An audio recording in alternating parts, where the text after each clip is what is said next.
Hello and welcome to Car Mechanic Simulator 2015. That's right, you're back, and so am I. Good. Right, so since the Mercedes DLC, I say we, but I guess you're watching this, we've been re-energized. That's a new word, re-innovated. That's probably not the right word. Re-energized. Ha! Ooh, it's not even early in the morning. Look, there we go. I suppose that could be early in the morning, it's not a 24-hour clock. So we've been buying and selling cars, getting the money back up, because I want to replace the car I had to sell a Malloch to finish off the Mercedes. And now we've got enough money to go to auction and purchase vehicles. So either I need a Malloch or something I don't already have in my, I almost said dungeon, my car dungeon. But also we need to earn some more money, so it might just be a case of buying something from the auction to sort out and sell on. For profits. But anyway, auction time it is. Let's go. Daddy-o. Alright, so here we are at the auction. Straight in with a Mercedes-Benz of all things. Right, there's a Malloch on the list too, so it's probably quite cheap. Be faintly interesting to see how cheap we can get this car for. A nice 2-star one. You'd hope to get it relatively cheap. Relatively cheap at this point being like for 24 grand, 27, 28 grand would be quite cheap for this car. Nah, bollocks to it. Let's go next. A Castor Earthquake. Okay, something I've already got in my parking garage. I don't really want another one. But again, you know, we could get it for cheap. We could make some cash on it. Don't really want to spend more than 20. Oh, I thought we were going to get that then. Okay, one more raise. Oh, no, next car.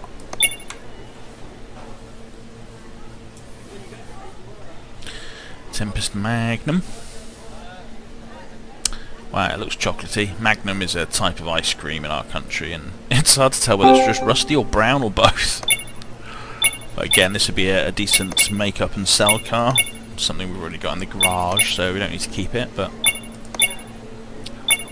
again, I don't really want to spend more than 20 grand, certainly not something old like this. Yep, okay, there we go. So let's take that home and start the rebuild. It was tempting to look at that Malloch. Let's see how much the Malloch is first, actually.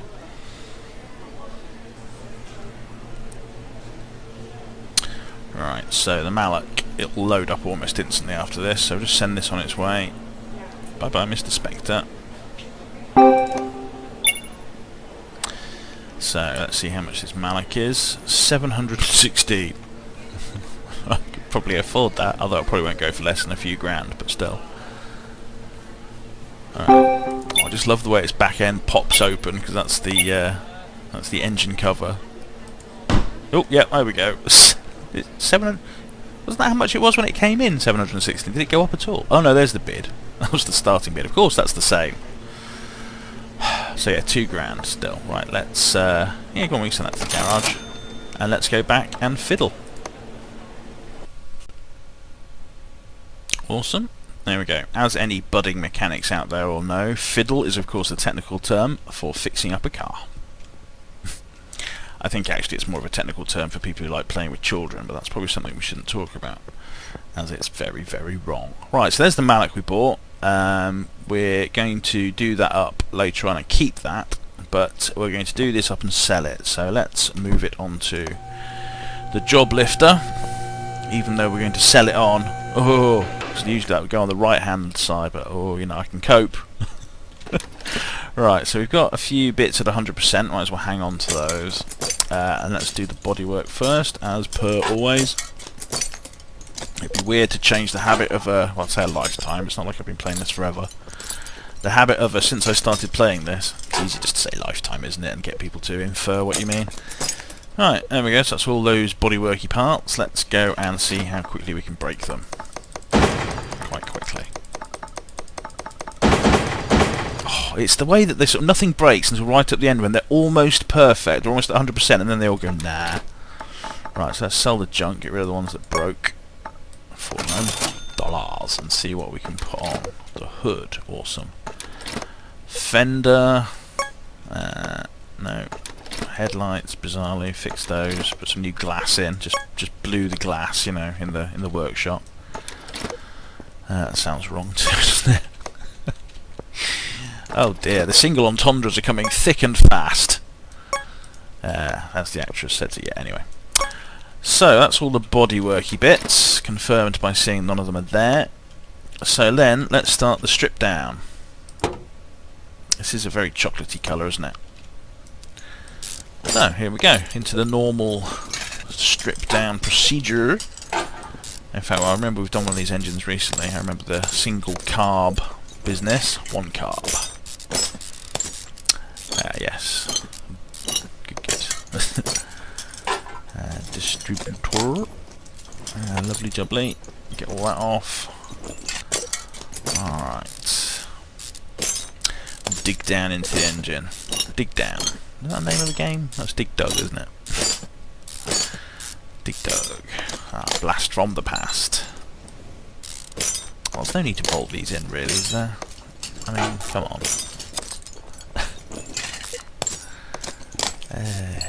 Right. So. There we are. And then the valve rods out. Push rods, whatever they're called. At least they're not bolted in. Nice and simple. Just quite a lot of them. And I'll take off the exhaust manifold next. Good. So, there we go. What should we talk about now? How about VR? The impending joy that everyone's going on about. Do you remember about 5 years ago when industry specialists said that 3D TV was going to be the next big thing and everybody would want it? I mean, at the time, I certainly thought, well, no, they won't, because a lot of people don't like the 3D. The 3D filming technique has not yet been got down pat. Part of the problem with the 3D experience is, apart from wearing the glasses, because of course they're slowly getting away from that, they're being able to give you 3D without glasses. You know, it's getting there, slowly, but slowly because no one really cares. But the other problem is that with the filming techniques, of course, for 3D, you need to be looking at the right part, the part that the director wants you to be looking at. So, you know, to get the full effect of the 3D and not to be looking at blurry nonsense and get frustrated and hurty eyes, you have to be sort of looking where they want you to look. Which, I don't know, I mean, considering how big the screen is when you go to the cinema, I don't want to end up looking at one tiny... I want to look where I want to look. I mean, one of the joys I like about going to the cinema is sitting right down the front, being able to... having to look left and right to look at the whole screen and enjoying the fact that it's huge and massive. But I don't want to be sort of dragged and only looking in one particular spot. That seems quite limiting. And certainly the 3D stuff I've watched, like early stuff, like Avatar, the 3D stuff was good, the effect is good, but I didn't enjoy the experience of watching the 3D film, despite the 3D effect being good. It didn't add enough to the film to detract from the annoyance of having to look where I was meant to look and not being able to sort of just go, oh, I want to look over there now. No, because that's blurry and slightly out of focus. Yes, blurry and out of focus, it's like, you heard me. So yeah, so going back to VR, of course, people now are saying VR is going to be the next big thing, everyone's going to want it, it's going to be effective like a drug, people are getting worried about the fact it's going to be too immersive. Now, I don't think that it's going to be that bad. I mean, it might get there eventually, but certainly for the first few years, like the Vive and or Vive, whatever you call it, and the Oculus Rift and stuff are coming out in the next year or so. Now, they're going to be pretty cool, but I think just like the iPhone when that first came out, it's going to take a couple of iterations before it's, you know, really good. So the early adopters, they'll grab it and run with it, but I don't think it's going to be the sort of killer app that people go on about. And also, people are suggesting that it might actually take over from like game consoles, and that, you know, you might only have VR, and I don't think that's going to happen. The same way that people thought that we'd get rid of controllers and that, you know, we'd all be gesturing at our TVs. Well, the fact is that that works for some stuff and some people, and obviously it can be more inclusive because people who can't necessarily hold or use a controller properly can perhaps gesture or you know, interact with the console or whatever the technology. It doesn't have to be a game thing, obviously. PCs and stuff, you know, people need different ways to communicate with technology, so that's great, but it's never going to be the only thing. It's like VR isn't going to be the only thing, and until they can get it much smaller headset, but of course that's going to be a problem because it has to actually block out the rest of your eye input, your sensory input from your eyes. It basically has to encapsulate your eye holes in some way, otherwise you're going to get distracted, unless we can deal with that somewhere. I'm not sure. I haven't experienced VR enough to know whether you'd be able to handle having VR and reality in your eyes at the same time. My thoughts are that you won't, and it'll be another generation or two when VR is established before people will be able to say, you know, they'll be doing things like putting VR on top of, or, you know, we'll be mixing it so it's not just VR or real. You might be able to have both together. I'm not really explaining it very well. Anyway, my point is that VR isn't going to be, you know, going forward 5 years, we're not all going to be using only VR. It might become an important, in fact I think it probably will become an important way of interacting with technology and stuff, but I mean, you know, it might be an interesting way of watching films, for instance. You might be able to have a 360-degree media experience. I imagine that could be quite immersive, you know. The idea of perhaps films being more like an experience. You know how the sort of sci-fi idea of selling a dream, where the idea is that you sort of plug into somebody else's dream or experience and you can sort of see things from their point of view. Like Total Recall, I guess. That kind of thing I can imagine VR being very useful for. I mean, obviously it'll take a while for us to be good enough to program an experience that's so immersive, you know, if we can even get that far, so immersive that you might be tricked into believing you're somewhere else. But you know, VR is going to be very immersive when it gets good, and it's going to change the way we deal with some aspects of media and interacting.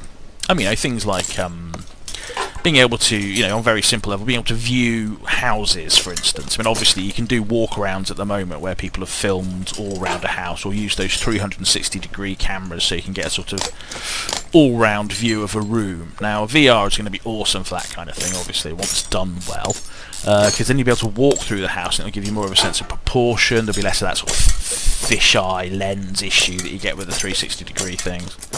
So yeah, VR is going to be pretty awesome. I don't think it's going to you know, be the only thing we use, but I think it is going to revolutionise stuff, but that it's going to take a few iterations, you know. I remember being told when the iPad came out, for instance, that, you know, it's just a flash in the pan, nobody's going to want one of those, it's basically an overpriced, equipped laptop. But I pointed out that, well, a lot of people don't like laptops. A lot of people just want the ease of the thing in their hand, and that, yes, it's expensive, but once it becomes more available, and actually it didn't need to become much more available, people just sort of went for it, it was going to sell like hotcakes, and that was absolutely what happened. Well, so I say the iPad, I mean tablets, I mean generally, of course, but everyone knows what an iPhone or an iPad is.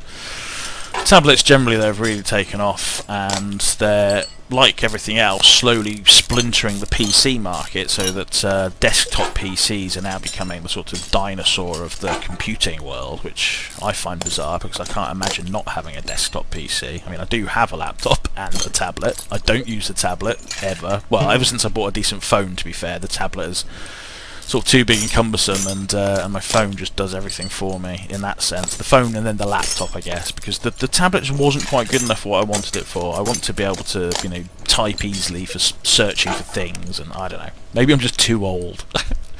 It's always different when you grow up with technology rather than having to adapt to it, as I discovered when we got video recorders. Certainly my father was pretty hopeless, and computers as well. He didn't, you know, why can't I use Tipex? So anyway, yes, it's going to be cool, but I don't think it's going to be immediate. It's going to take a few iterations of the technology, but I mean, the fact that it only recently came on sale, the pre-orders for the, I think it was the Vive anyway, and they've sold huge numbers pre-ordered apparently, so or sold out all the stock that they created or something, I don't know. It sounded like they'd done better than they expected, so it's obviously going to do quite well. It's certainly going to be much better than bigger than 3D TV is. But again, I think like 3D TV, it'll take a while for us to get the best out of the technology, obviously. I'll say obviously, but I don't think people expected that for 3D. But it takes a lot of experimentation, and of course the 3D stuff isn't quite there yet because a lot of people just don't enjoy the feel. I mean, I certainly have issues with 3D TV because my eyesight's not perfect, so stuff which kind of messes with or assumes certain things about your eyes don't necessarily work. Do you remember those? Going back a bit and showing my age. Do you remember those weird pictures from? This is probably the early or mid '90s, where there'd be like these. What are they called? Like Magic Eye, I think it was. Where they'd just be like it looked like it was a poster, and it looked like just like noise. Lots of weird little tiny shapes. But supposedly, when you sort of I think it was relax your focus or something, you'd be able to see like it was a dolphin or something hidden amongst all that. You remember those? Yeah, I used to hate those because everyone would be like, oh, isn't it amazing? And very, very infrequently would I be able to see anything in there. And mainly I think it was because someone said, oh, it's a dolphin. And you sort of think, well, I can kind of imagine where the dolphin bits, that looks like maybe a bit of a tail. And that's, you know, that was the best I got out of it. And it's a bit like that for 3D for me, so, you know, it's just all a bit fucking pointless as far as I'm concerned. Grumble, grumble. Whereas VR, I remember being very excited by VR as a kid. When we had the big sort of VR push back in the late 80s and early 90s, I remember experiencing in London at the Trocadero. Is that still a thing in London? Good grief, I used to know London quite well. And they had some arcade machines set up. I think there was 2 or 3 or maybe 4 of them linked together. Okay, just a quick stop to say that we've taken all the stuff out, so it's time to put it all back in again. What was I going to say? Yeah, so there were several machines linked together, and you could, I think it was a mech fighting game, and you fought the other people who were connected on the other machines. But whilst it was very exciting, on a sort of review type basis, it wasn't usable at the time, because I mean, for a combat game, if you imagine the lag, because there was at least half a second to maybe even a second of lag on moving. So you move your head, and then you think, oh, nothing's happened, so you move again, and then of course the screen starts moving, and then you think, oh, it's doing what I want now, and then you react to that, but then it keeps moving because you moved again thinking it hadn't moved the first time. Lag, you know what lag is. So yeah, it was disorientating and pretty unpleasant to use, whereas now I am assured that it's supposed to be much, much better, and obviously hopefully won't have this lag issue. But of course, you know, if you want a PC to run this stuff, you're going to have to probably buy a big expensive PC at the moment. This is one of the reasons why it's going to take a few iterations for it to become mainstream, because it has to be accessible. You know, you've got to be able to sell it to someone who doesn't have a huge computer. They want to be able to take it home and plug it into their, you know, TV or something. That's where you're going to be able to start maximising your market, when you can sell it to someone who can just take it home, not plug it in even, because of course, you know, nobody likes wires these days. I love wires, although they do get in the way, I appreciate, but wireless technology is only just about starting to get to the point where I can stand it. So yes, people are going to have to, they're going to want to take it home, and it's going to have to pair or see the smart TV straight away, and then they're going to be able to use it. You know, until that happens, it's not going to hit mass market. So but I think this has got a good chance of getting there, although take another 5 to 10 years for that sort of situation to be the case, because smart TVs are only starting to get a decent amount of power in them now, so to be able to run a VR thing perhaps. So yeah, VR. It's exciting. I was thinking about it, really, going back a long way. Oh, look at the yellow and black. I haven't mentioned that yet. Because the idea of playing this in VR, because you'd still need some... You couldn't just do it by head movements. You'd have to still have a controller of some sort to be able to, you know, do the bolts and point at things. Although I suppose with eye tracking you wouldn't have to point. I don't know. I've not used eye tracking, but it does sound amazing if it works as well as it says it does. Right, okay, I can't talk and do this. Front suspension cross member. Front suspension cross member, short. So there we go, there's my rabbity thing about VR. I'm not sure where that came from. But of course, when I'm building and having to buy things, I find it much more difficult to talk, so I need to kind of repeat what I'm buying to myself. Alright, front steering knuckle B, yes. We'll have yes. Awesome.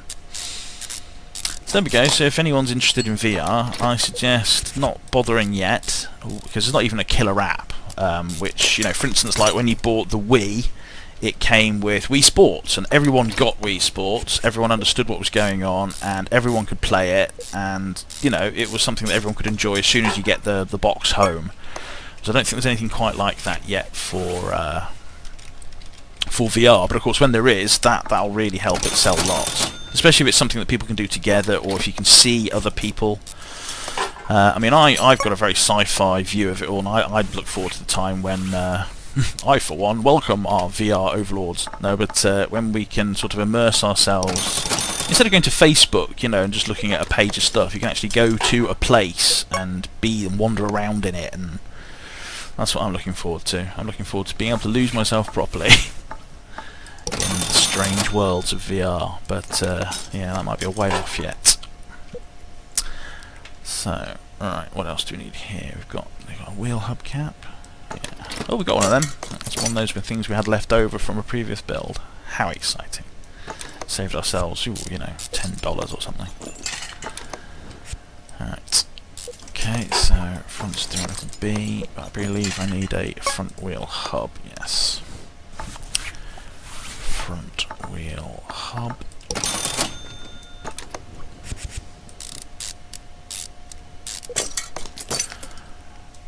Get some suspension arm, cool.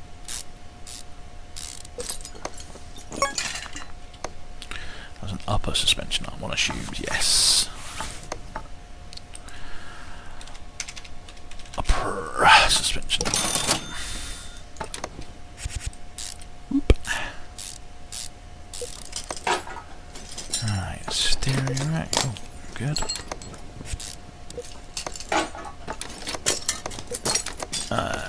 Lovely, right. Oh yeah, we need another wheel hub cap, of course. Running gear. Oh, I failed to click on that successfully. Good grief. Right. Oh, we need tie rods. Do we have any tie rods? No. Well, didn't check for the outers, but anyway. Rod.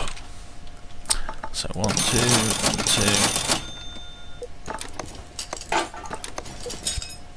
And screw that little puppy in. Alright, the other thing that I noticed there was the pistons with conrods, which we'll need 8 of. 1, 2, 3, 4, 5, 6, 7, 8, 16 of these. 1, 2, 3, 4, 5, 6, 16. Alright, cool. Won't use those yet, but we'll need them in a bit. So what else can we put on? Go down the rear. Nice. I get some leaf springs, they probably don't get fixed, so they do. Okay. There we go. Alright, lovely. Got all these bits, that's nice. It's great when it works. Oh no. Oh, we have got that. I didn't think we'd have those. Oh, we fix all this stuff. Wow. But not the drum. Okay, that's fair enough. Rear shocks. Was that a B? Yeah, rear shock absorber B. So, shock. Oh, rear shock absorber B. 2 of those. And what else? Oh yeah, the leaf spring plate. And the U-bolts. Okay. Got a lot of them. 3 of them, is it? Oh no, we've got all of those. That's good. Can't do that nut up from there. Come on, there we go. So what do we need at the back? That's nothing there. Oh, we need the small rubber bushes. So small. 1, 2, 3, 4. Oh god, were they small? They were. I suddenly had a... Oh, you screwed them in. Suddenly had a thought that they weren't small, because my memory... It's not just that my memory's bad, of course, it's also that my belief in my memory is very poor, so I tend to not believe my memory. Trust, that's the word I'm looking for. Not trust my memory. So even if I do remember things, I think, no, I'm not willing to believe myself. Yeah, that's the joy of positivity. So a leaf spring plate.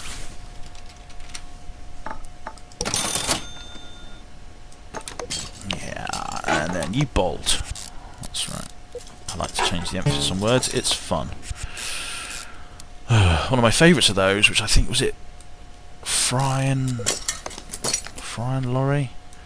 Someone, I don't know, these vox pops that they used to do, which I used to enjoy. So, or some woman talking about how she really likes going to Bowots de Chemist. It takes a while to work out what you're talking about. It doesn't help if you're not from England, but we've got a shop that's very famous, it's been around for a long time, called Boots the Chemist. So Boat de Chemiste that's when that came. Fun times in the young life of me. Yeah, that's right. Yeah, more fun than you can possibly imagine. Right, okay, so that's the rear suspension all done. We could do the exhaust now. Rear muffler V8 times 2. How are we doing for cash? Oh, we've got plenty of cash, good. Rear muffler V8 times 2. Is it V8 OVE? Yes. Is there a non-V8 OVE? No, there isn't, is there? Yes, there is.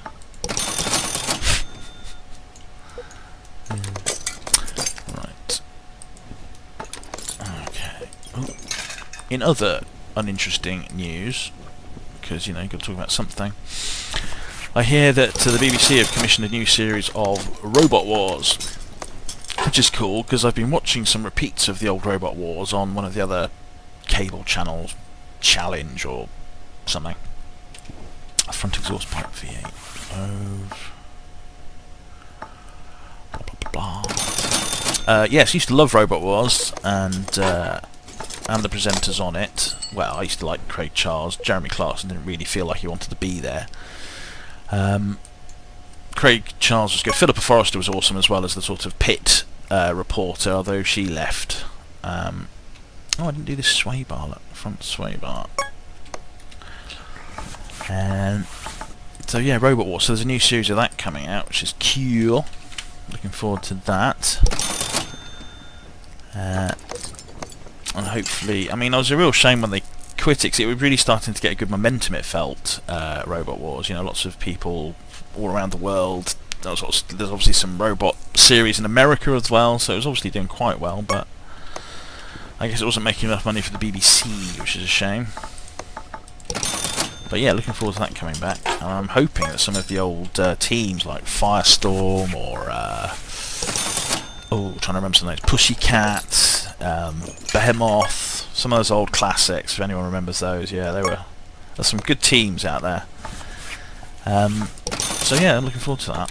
It's something to look out for. A bit of Robot Wars. Hurrah!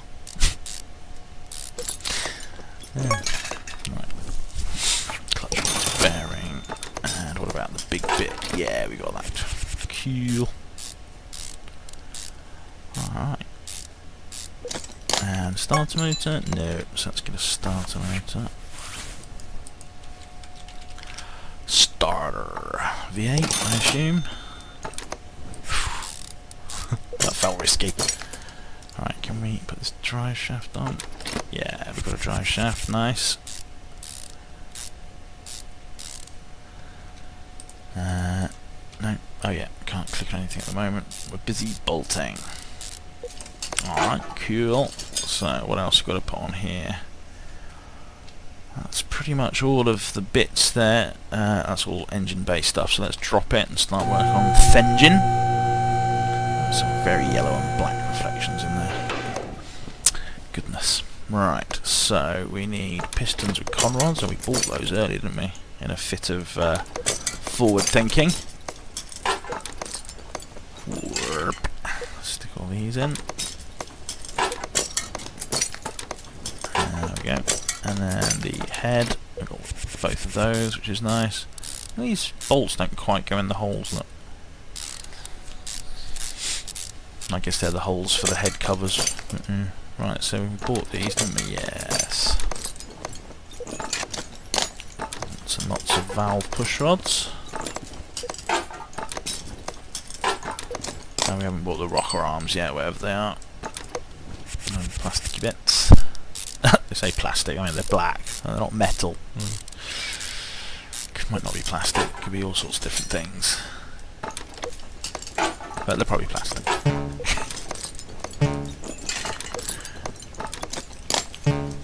There we go. And that one. So, they were rocker arms, don't they? Yes, rocker arms. From rockers. So, 1, 2, 3, 4, 5, 6, 7, 8, 9, 10, 11, 12, 13, 16 of those little pupples. It's like a puppy, but slightly suppler, perhaps. I don't know. Stick words together. See what happens. It's a fun experience for all the family. Yeah. Alright. Okay. And some more rocker arms here. Rock around the clock. Wow, that's a lot of rocking. Wonder if they've got any rolling arms as well. Because, you know, etc. Oh yeah, and they've got a hole in the middle where you can miss the rocker arm. Is that? Yeah, like it's like a pixel. Yeah, so you can click there and miss it. Awesome. I guess that's the bolt hole. Alright, engine head cover. Nice and shiny. That's a special feature of the hammer we use on the repair bench that makes things shiny. Very useful. I think you'll agree. I think you'll agree. Right, yeah. Engine cover, head, A. Head. Engine head cover, a V8 ERV. Ah, it was an A, wasn't it? Yes, thank goodness. Although it's not quite as much of an issue because we've got enough cash to make a few mistakes now, at least. Not like a few builds ago where every penny counted. Intake manifold, 1 carb. 1 carb. Intake manifold. One of those as well. We might need other bits, but we'll definitely need the air filter because they don't get fixed. The hammer, the shiny hammer, doesn't do anything for them. Alright, and we need a 4-barrel carburettor. So, carb, 4-barrel, 4-bolt, 4-barrel, 1 per barrel. We've got that, bought that, and we don't have that, so we need the lid. 1 carb lid. There we go. Nice. Super shiny. Alright, so that's the sort of main part of the engine. We've got the timing bits and the distributor to put on. So ignition distributor. Disty. Ignition distributor. And then the rotor. A couple of them. Cap, yep. The clips. Yeah, we've got some spares of them. Didn't need them, but you know, got them. So we can't put the leads on because I've forgotten the spark plugs. It's relatively important. 1, 2, 3, 4, 5, 6, 7, 8. 1 per pair of rocker arms. That's the way to think about it. Not 1 per cylinder or anything. Goodness me, no. Do we have that? We've got 1 of those. Alright. Exhaust manifold. Oh, strange reflection. Oh my word. Right. I did mention the reflections on the bug forum post for the game on Steam. It was interesting because lots of other people posting their problems, and the devs responded to various other problems, but not mine. I don't think the reflections are really high on anyone's agenda of what's important. Which, to be fair, I'm not particularly bothered about. Well, I say that, I mention it every single episode. So perhaps that's not true. But I appreciate that it isn't the top of anyone else's list, so although I moan about it, I'm not really expecting much to happen. I mean, you know, certainly not early days. You know, once they've sorted everything else out, if they were still updating the program, that's the time to do that sort of crap. Low priority fix. You know, it doesn't stop the game running or anything. They're the really important ones. Right, cam gear V8 ERV. Cam gear V8 ERV.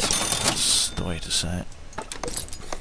And that timing chain V8 ERV.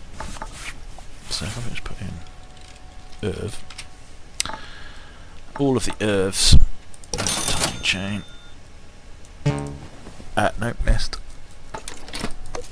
Okay, timing cover. Yes, got a couple of them. Alright. 2 of them. Of course, you know, we only got duplicates of things we don't need. That's the way it works. Water pump pulley, crankshaft pulley. Alright. I'm seeing a pattern there. Water pump pulley, crankshaft pulley, hoping for it's a V8 OV. Yeah. Everything else is. I don't quite trust that it's going to be, but there you go. So, serpentine belts for the ERV. Let's put ERV in again. ERV. Serpentine belt A and B. Okay. A. Well, B and then A, in fact. Oh, radiator fan. Yes, lovely. Bolt that puppy on. Oh, there we go. Radiator. Yes, lovely. So, fuel fitter. Filt. Oh yeah, it's going to need an oil filter V8O, isn't it? What's for here? Oil filter V8O. Put that on underneath, have you? Yeah. Right, we might as well get a battery as well. Battery. Yeah. Pop that on. Right, so what have we left off the engine? The oil pan, something I always forget. How about this brake servo? Let's get one of them. We need to do the brakes next anyway, probably. Oh, we need 2 of these as well. Wow. Brake servo. I forgot what I come in here for. I can only remember one thing at a time. Right, so brakes and oil pan, etc. So it could go up on the ramp. Easy access doors, or lack of. Right, so oh yeah, and these crankshaft bearing caps. We need a third one of those. Let's put that on once we're here. Crankshaft bearing cap. Crankshaft bearing cap. There we go. Right. Oop. And then the oil pan. Again, spare. Whatever. Alright, so now I can forget to put the oil in. Good. What's that we've not put on? Oh, the because I forgot to put the sway bar on till late, so I've forgotten the sway bar front end links. So sway. Oh, was it A or B? B. 2 of. Right. Lovely jubbly. And then we need brake disc ventilated. 2 of those. And we need the pads, I assume. Yeah. Don't know about the calipers yet, though. Caliper. Only 1 caliper. Alright. And how about wheels? Oh, 1 wheel. Is that all? That's a bit of a shame. They're a bit pricey, still. So, sway bar. Link. Remember that. And then it's disc, pad, cut. Ooh, almost pulled the wrong thing. Calipapa. Volte. And then rim retro 3. Rim retro 3. Classic and retro. Seems very similar, but whatever. Retro. Rim retro 3. 1, 2, 3 of them. Noticing that they've got reflections even in the shop. I guess the shop might have yellow and black tape, but anyway. Like I say, it doesn't bother me at all. I lie. Right. Now, almost there. Almost there. Stay on target. Luke, you've turned off your targeting computer. Right, so how are we now? We're 100% of the mechanically bits. Yep. So we just need... it says there, look. So now we just need to put on some bits.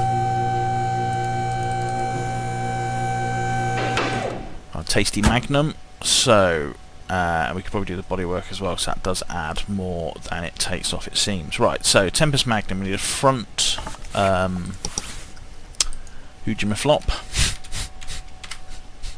bumper, a left-hand door, a right-hand fender, wing, as we'd call it in this country. Left door. So we need a trunk, left tail light, and bumper. Trunk, left tail light, and bumper. Alright. Awesome. Okay, so that's all that. Wow, okay, yellow and black. There's actually some yellow and black here, to be fair. That's going to be the dyno testing room, the chip tuning, I reckon.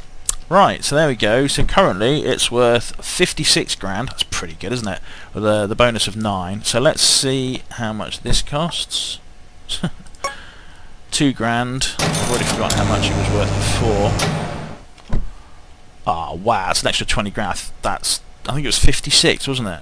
So that's a huge extra bonus for that 2 grand spend. Awesome. Right, so that goes... Oh, we can't sell it yet. Anyone know why? That's right. I forgot the oil. I say I forgot, of course I did actually just remember it, but you know what I mean. Right. It is all going in the hole, honest. Alright, there we go. So, a new owner can paint it, I'm certainly not going to bother. There we go. Buy 76 grand. That feels much better. A couple of those and I'll be able to buy some more parking if I wanted to. Right. So next time out I might fix up the Malak and stick it in, well, take this out and stick the Malak in there because I'm a bit anal, and put the Mercedes in here, and there we go. Thank you very much for watching, and come back next time and have a money fight with myself now that I feel so rich. So I can't run out of money straight away unless I do something stupid. Well, I'd have to buy a few. Anyway, you know what I mean. Good, bye.